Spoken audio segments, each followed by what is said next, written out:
중년의 자위, 건강에 해로울까? 라는 질문을 받았을 때 당신은 어떻게 대답하시겠습니까? 아마도 머쓱하게 웃으며 대충 얼버무리거나 혹은 마음속 깊이 감춰온 어떤 감정이 슬며시 고개를 들지도 모르겠습니다. 하지만 이건 절대 웃고 넘길 일이 아닙니다. 실제로 많은 중년 남성들이 조용히 고민하고 있는 주제이자 부부 사이의 거리와 삶의 활력을 좌우할 수 있는 결정적인 이슈입니다. 자위는 정말 건강에 해로울까요? 아니면 오히려 중년 이후 남성 건강을 지키는 숨겨진 열쇠일까요? 지금부터 그 놀랍고도 리얼한 이야기를 시작합니다. 당신의 인생 후반전, 이 이야기 하나로 바뀔 수도 있습니다. 혹시 이 이야기에 마음이 닿으셨다면 댓글에 짧게라도 동의합니다 라는 말로 함께 해주세요. 다른 생각이 드신다면 주저하지 말고 들려주세요. 중년분들의 멋진 후반기 인생을 위하여 더 좋은 정보 많이 전달해드리겠습니다. 자위는 한때 죄악처럼 여겨지던 시대를 지나 이제는 개인의 건강과 정서적 균형을 위한 자연스러운 행위로 받아들여지고 있습니다. 특히 중년 이후의 자위는 단순한 쾌락을 넘어서 심리적 해방과 신체 기능의 유지를 위한 중요한 수단이 될 수 있습니다. 남성의 성기능은 호르몬, 혈류, 근육, 신경 등 복합적인 요소들이 정교하게 작용하면서 유지되는데 자위는 이 모든 시스템을 꾸준히 가동시키는 일종의 셀프 점검입니다. 연료를 오래 써먹기 위해선 주기적으로 시동을 걸어줘야 하는 것처럼 자위는 신체 기능의 부드러운 재가동을 돕는 역할을 합니다. 의학적으로도 자위는 전립선 건강에 긍정적인 영향을 줍니다. 하버드 의대 연구에 따르면 한 달에 21회 이상 사정을 한 남성은 그렇지 않은 남성에 비해 전립선암 발병 위험이 33% 낮아졌다고 보고한 바 있습니다. 이는 단순히 사정 횟수의 문제가 아니라 전립선 내 노폐물을 배출하고 혈액순환을 원활하게 만드는데 자위가 유효하게 작용하기 때문입니다. 또한 자위는 성적 긴장을 자연스럽게 해소함으로써 불안, 우울, 스트레스를 줄이는 데에도 큰 도움이 됩니다. 뇌에서 분비되는 도파민과 옥시토신 같은 호르몬이 기분을 상승시키고 숙면에도 긍정적인 영향을 줍니다. 하지만 중요한 것은 어떻게 하느냐입니다. 잘못된 방법이나 강박적으로 반복되는 행위는 오히려 성기능 저하, 정서적 고립, 부부관계의 단절로 이어질 수 있습니다. 특히 자위 후 심한 허탈감이나 무력감을 느낀다면 이는 신체적인 문제가 아니라 심리적인 신호일 수 있습니다. 부끄러워하지 마십시오. 많은 중년 남성들이 이 부분에서 길을 잃고 결국 자신의 욕구와 건강 모두를 방치하게 됩니다. 자위는 혼자의 위로가 아니라 자신과의 소통이 되어야 합니다. 정신건강의학과 전문의들은 중년 이후 자위를 통해 자신의 감각을 되찾고 나이 들어가는 몸과 마음을 재조정하는 시간이 될 수 있다고 말합니다. 누군가는 자위가 부부관계를 대신하거나 부정적인 대체물이라고 오해할 수 있지만 사실은 그 반대입니다. 자기 감각을 잘 아는 사람이 타인과의 접촉에서도 더 섬세하고 배려 깊은 태도를 가질 수 있기 때문입니다. 부부 사이가 소원해졌다면 자위를 통해 나 자신부터 돌아보는 것도 하나의 방법입니다. 단, 그것이 외면이 아니라 성장으로 이어지게 하려면 일정한 절제와 인식이 반드시 필요합니다. 사례를 하나 소개합니다. 경기도 평택에서 25년째 건축설계 사무소를 운영 중인 58세 남성 박창수 씨는 겉보기엔 성공한 중년 가장이었지만 집안의 공기는 오랫동안 차가웠습니다. 몇 년 전부터 아내와의 부부관계는 거의 끊기다시피 했고, 처음엔 서로의 바쁜 일정 탓이라 여겼습니다. 야근이 잦아지고 대화는 메신저로만 이어졌으며, 주말이면 각자 스마트폰을 붙잡고 시간을 보내기 일쑤였죠. 손끝 하나 스치는 일 없이 몇 달이 흘렀고, 1년, 2년이 지나자 박 씨는 어느 날 욕실 거울 앞에 선 자신의 모습에 낯설음을 느꼈습니다. 배가 나오고 눈밑이 어두워졌으며 무엇보다도 어깨가 축 처져 있었습니다. 성욕은 여전히 남아 있었지만 그것을 꺼낼 수 있는 공간은 없었고 점점 자존감도 깎여 나갔습니다. 그는 어느 날 아내의 권유로 지역 보건소에서 열리는 중년 건강 강좌에 참석하게 되었고 그곳에서 자위의 재발견이라는 강의를 듣고 충격을 받았습니다. 단순히 욕구를 풀기 위한 것이 아니라 자신의 감각을 깨우고 신체의 순환을 유지하며 감정까지 정돈할 수 있다는 설명에 처음엔 어리둥절했지만 어쩐지 마음이 끌렸다고 합니다. 그날 이후 그는 자기 전 침실 조명을 조금 어둡게 하고 하루 10분 남짓한 시간을 자신만의 몸과 대화를 나누는 시간으로 만들었습니다. 처음엔 어색하고 민망했지만 점점 자신의 몸이 다시 반응하고 있음을 느꼈습니다. 손끝의 온도, 가슴의 떨림, 그리고 자신에게 집중하는 그 조용한 시간은 이전에는 느껴보지 못한 평온함을 선사해 주었고 놀랍게도 한 달이 지나자 수면의 질이 달라졌으며 일상 속짜증도 줄어들었습니다. 무엇보다도 놀라운 변화는 아내와의 관계였습니다. 예전엔 식탁에서도 눈을 마주치지 않던 두 사람이었지만 박 씨가 더 자주 웃고 더 자주 먼저 말을 건넸고 자연스럽게 대화도 늘어났습니다. 그러던 어느 날 밤 아내가 박 씨의 손을 조용히 잡으며 말했습니다. 요즘 당신 좀 달라졌어요. 뭔가 부드러워졌어요. 그 말에 박 씨는 조용히 웃으며 속으로 생각했다고 합니다. 내가 내 몸을 긍정하니 그녀도 다시 나를 바라보기 시작했구나. 그날 이후 그는 다시 매일 밤 자신에게 집중하는 시간을 빼먹지 않고 있습니다. 또 다른 사례는 서울 강동구에 사는 중학교 교사 정대현 씨, 54세의 이야기입니다.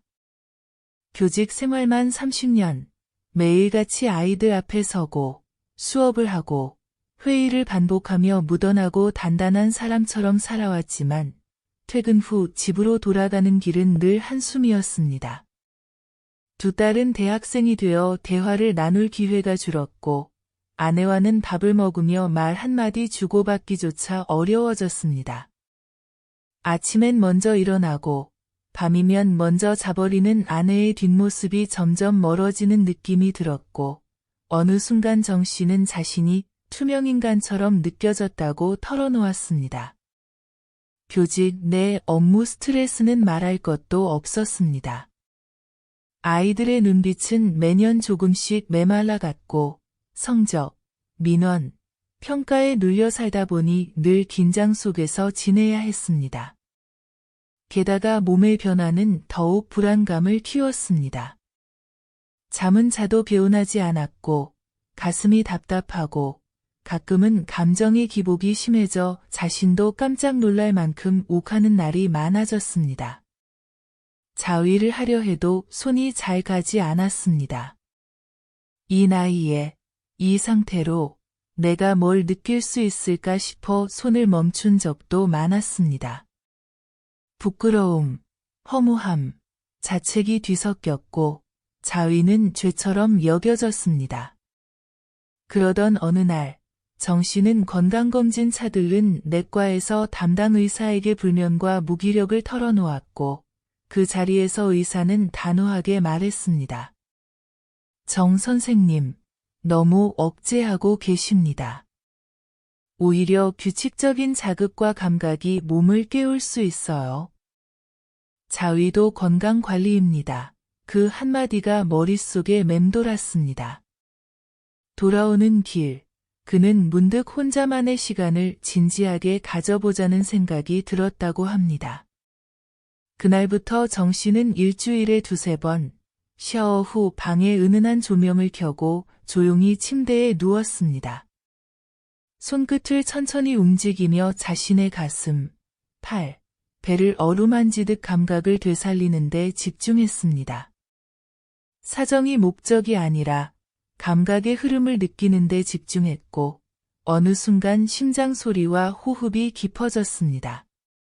처음엔 어색했지만 2달이 지나자 그는 매주 기대되는 밤이 생겼다고 말했습니다. 무엇보다 놀라운 건 그의 표정과 말투였습니다. 아내는 어느 날 TV를 보며 말했습니다. 요즘엔 당신 말투가 참 편안해졌네. 뭔가 여유 있어 보여요. 그 말에 정 씨는 처음으로 자신이 삶의 중심을 다시 잡고 있다는 걸 느꼈습니다. 그는 말합니다. 예전엔 자위가 욕망의 끝이라 생각했지만 지금은 내 삶의 시작점이에요. 내 감정을 스스로 어루만지는 그 시간이 나를 다시 살아있게 만들었습니다. 그렇다면 어떻게 자위를 더 건강하고 자연스럽게 실천할 수 있을까요? 먼저 시간을 의식적으로 정해보세요. 무심코 반복되는 자위는 몸의 리듬을 깨뜨릴 수 있고 끝나고 나서 씁쓸함이나 공허감을 유발할 수 있습니다. 일주일에 2~3번 정도 정해진 요일이나 시간에 자신만의 감각의 루틴을 만든다는 생각으로 접근해 보세요. 예를 들어 수요일 밤 샤워 후 30분은 오롯이 내 감각을 위한 시간이라고 정해두면 그 시간 자체가 마음을 준비시켜 줍니다. 2번째는 공간입니다. 어둡고 밀폐된 공간에서 급하게 행해지는 자위는 오히려 죄책감을 자극합니다. 가능하다면 은은한 조명이 켜진 방, 깨끗한 침대 시트, 산뜻한 향기가 스치는 공간처럼 몸이 긴장을 풀 수 있는 환경을 만들어 보세요. 클래식 음악이나 자연의 소리처럼 뇌파를 안정시키는 배경음을 함께 틀어두는 것도 좋습니다. 실제로 미국 스탠퍼드 대학교 심리학과에서 진행된 실험에 따르면 명상이나 자율적인 이완행위가 이루어지는 공간에서 은은한 조명과 자연 소리를 병행할 경우 뇌의 감각 중추 활동이 최대 23%까지 증가했다고 합니다. 이 수치는 몸이 감각 자극에 더욱 민감해졌다는 뜻으로 자위와 같은 자기 감각 활동의 질을 현저히 향상시킬 수 있음을 의미합니다. 마치 명상하듯 자신을 돌보는 하나의 의식처럼 공간을 꾸미는 것은 단순한 분위기를 넘어서 감각의 질 자체를 바꿔줍니다. 3번째는 도구의 선택입니다. 중년 이후에는 피부의 유분이 줄어들고 탄력도 서서히 감소하기 때문에 무리한 자극은 감각을 무디게 만들 뿐 아니라 미세한 상처와 홍반, 피부열감 등의 트러블로 이어질 수 있습니다. 특히 성기의 피부는 얇고 신경말단이 밀집되어 있기 때문에 과도한 마찰은 감각 둔화나 피로감으로 직결될 수 있지요. 따라서 피부의 자극을 최소화할 수 있는 고급 윤활 제품을 사용하는 것이 중요합니다. 성분도 살펴야 합니다. 글리세린 기반보다는 수용성이고 저자극성인 제품을 고르세요. 여기에 체온과 비슷한 온도로 따뜻하게 유지되는 전용 마사지 기구를 함께 활용하면 촉감은 부드럽고 심리적 안정감은 배가 됩니다. 손의 압력만으로는 표현하기 어려운 미세한 진동과 리듬이 더해질 때 감각은 훨씬 깊고 섬세하게 깨어납니다. 일본 규슈 대학의 성기능 연구팀은 중년 이후 남성에게 필요한 건 자극의 강도가 아니라 감각의 질이라고 강조합니다. 이 말은 곧 강한 자극이 능사가 아니라는 뜻입니다. 억지로 끌어내는 것이 아닌 자연스럽게 올라오는 감각의 흐름을 따라갈 수 있도록 도와주는 도구의 선택이야말로 중년 자위의 품격을 좌우하는 중요한 포인트입니다. 부끄러워 마시고 오히려 자신의 감각을 존중한다는 마음으로 편안한 도구를 선택해 보세요. 그것이 바로 자기 몸에 보내는 배려의 시작이자 진정한 감각 회복의 첫걸음이 될 수 있습니다. 네 번째는 목적의식입니다. 자위를 단지 사정이라는 결과에만 집중하면 과정의 감각을 놓치게 됩니다. 오늘은 오르가즘에 도달하는 것보다 내 몸이 어떤 반응을 하고 있는지, 손끝에서 느껴지는 온도나 떨림, 심장의 리듬을 천천히 관찰하는 데 집중해 보세요. 숨을 내쉬는 호흡, 배 위를 스치는 손바닥, 옆구리에 닿는 담요의 감촉까지 모든 감각을 받아들이는 시간이 될 수 있습니다. 이 과정을 통해 우리는 자위라는 행위를 단순한 해소가 아니라 감각 훈련으로 승화시킬 수 있습니다. 마지막으로 자위를 마친 뒤에는 꼭 자신에게 말을 걸어보세요. 수고했다. 내 몸 또는 오늘도 나와 함께 해줘서 고맙다. 는 말 한마디는 단순한 멘트가 아닙니다. 오랜 시간 외면해온 자기 몸과 마음에 보내는 따뜻한 인사이자 몸과 정신을 연결해주는 다리입니다. 매번은 아니어도 가끔이라도 이 말을 습관처럼 건네보세요. 처음엔 어색할지 모르지만 점점 그 말이 당신에게 위로가 되어 돌아올 것입니다. 우리는 늘 누군가를 위해 살아오며 나 자신에겐 무심했습니다. 하지만 이제는 다릅니다. 당신이야말로 가장 먼저 돌봐야 할 사람이며 그 시작은 부끄럽고 감춰야 할 것이 아니라 오히려 소중히 다뤄야 할 감각으로서의 자위일 수 있습니다. 자위는 혼자만의 행위가 아닙니다. 그것은 당신의 삶을 살아 숨쉬게 만드는 아주 작지만 강력한 선택입니다. 나이가 들었다고, 흰머리가 늘었다고, 욕망마저 사라진 건 아닙니다. 그것을 숨기지 않고 품을 수 있을 때 진짜 중년의 품격이 시작됩니다. 이번 이야기를 정리해드리겠습니다. 첫째, 자위는 중년 이후 남성의 건강과 정서 안정을 위한 자연스럽고도 효과적인 방법입니다. 전립선 건강, 수면의 질, 스트레스 해소에 긍정적인 영향을 미친다는 의학적 근거가 충분합니다. 둘째, 감각과 자존감을 회복하는 도구로서 자위는 부끄러운 행위가 아니라 몸과 마음의 대화를 위한 방법입니다. 셋째, 일상에서 자위를 건강하게 실천하려면 정해진 시간과 공간, 적절한 도구, 목적의식 있는 접근이 필요하며 끝난 후 자기 자신을 위로하고 돌보는 태도까지 포함되어야 합니다. 넷째, 실제 사례에서도 자위는 삶의 활력을 되찾고 부부관계까지 회복시키는 계기가 되었습니다. 마지막으로 가장 중요한 메시지는 이것입니다. 중년의 자위는 숨길 것이 아니라 존중할 대상이며 지금의 나를 다시 살아있게 만드는 시작이 될 수 있다는 점입니다. 앞으로도 바람 따라 이야기 숲은 도움되는 이야기들을 정성껏 전해드리겠습니다. 이 여정을 함께하고 싶으시다면 구독 버튼으로 마음을 나눠주세요. 그리고 이 영상이 조금이라도 당신의 가슴에 울림이 있었다면 좋아요로 응원해주세요. 궁금한 부분은 언제든 댓글로 질문해 주시면 감사하겠습니다. 여러분의 하루가 지금보다 더 행복하고 단단해지기를 진심으로 바랍니다. 감사합니다.